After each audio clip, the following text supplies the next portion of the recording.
อันนี้คือแอดมินធ្វើដំណើរចេញពីផ្លូវបំបែចំការលើចូលតាមខ្លងទ្វារវត្តអូកំបោរអ្នកទាំងអស់គ្នាហើយនេះគឺជាលើកទី1ហើយសម្រាប់ admin ដែលចូលមកក្នុងទឹកដីនៃភូមិ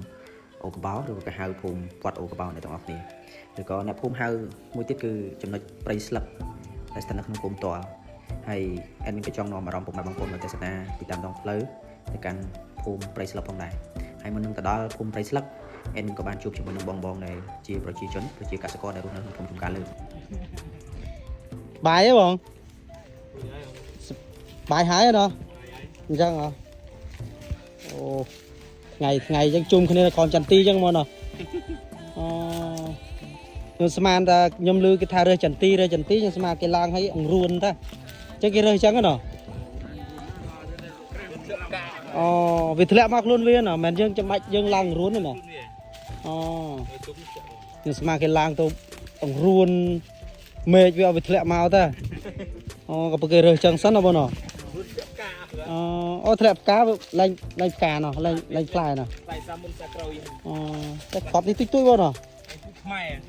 ពូជខ្មែរយើងទុយល្អិតចឹងណោះទុយតែក្លឹមណោះទុយតែតាន់ណោះ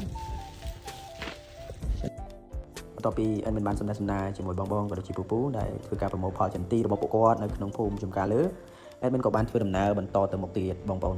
ហើយបើសិនជាយើងអត់ដែរទៅក្នុងចំណុចភូមិក៏ដូចជាតាមរយៈផ្លូវមួយខ្សែនេះគឺបងប្អូននឹងមានអារម្មណ៍ថាឆ្ងាយហើយស្ងាត់ជ្ងំថែមទៀតផងហើយអ្វីដែលជាការរំពឹងអ្វីដែលជាការតន្ទឹងរង់ចាំរបស់បងប្អូនប្រជាកសិករនៅក្នុងភូមិចំការលើក៏ដូចជាបងប្អូននៅខាងទឹកដីនៃឃុំចំការលើនេះទាំងមូលគឺពួកគាត់តន្ទឹងរង់ចាំការប្រមូលផលស្វាយចន្ទីរបស់ពួកគាត់ដោយសារតែផលដំឡូងមីនៅក្នុងរដូវកាលនេះគឺប្រមូលផលសឹងតែអស់ពីចំការបាត់ទៅហើយចំពោះបងប្អូនប្រជាកសិករដែលពួកគាត់ដាំដំណាំដំឡូងមីដែលឡែកចំពោះដំណាំស្វាយចន្ទីសម្រាប់ឆ្នាំនេះគឺឲ្យផលគឺយឺតខ្លាំងមែនទែននិយាយជារួមដំណាំស្វាយចន្ទីនៅក្នុងឆ្នាំនេះគឺពុំសូវមានផ្លែផ្កាល្អនោះឡើយនេះក៏ដោយសារតែស្ថានភាពអាកាសធាតុគឺប្រែប្រួលខ្លាំងបើនិយាយពីអាកាសធាតុគឺក្តៅពេកត្រជាក់ពេកក៏ល្អនោះដែរសម្រាប់ដំណាំស្វាយចន្ទីហើយបើសិនជាយើងនិយាយអំពីកម្ដៅខ្លាំងពេកក៏ល្អត្រជាក់ពេកក៏ល្អគឺអាកាសធាតុសមល្មមទើបអាចចន្ទីអំណោយផលបានល្អហើយសម្រាប់បងប្អូនដែលគាត់មានលទ្ធភាព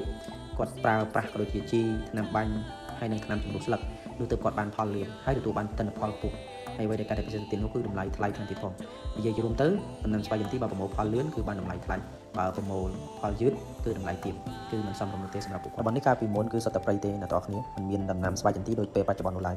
និយាយជារួមទៅតំបន់នេះពីមុនគឺមានសុទ្ធតែសត្វព្រៃកាចថែមទៀតផង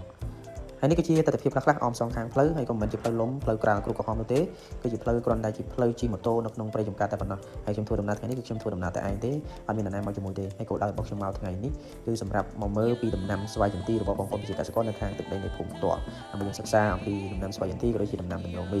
តើនាពេលខាងមុខនឹងជួបបញ្ហាក៏ដូចជាបញ្ហាប្រឈមអ្វីខ្លះសម្រាប់ពួកគាត់អញ្ចឹងខ្ញុំសង្ឃឹមថា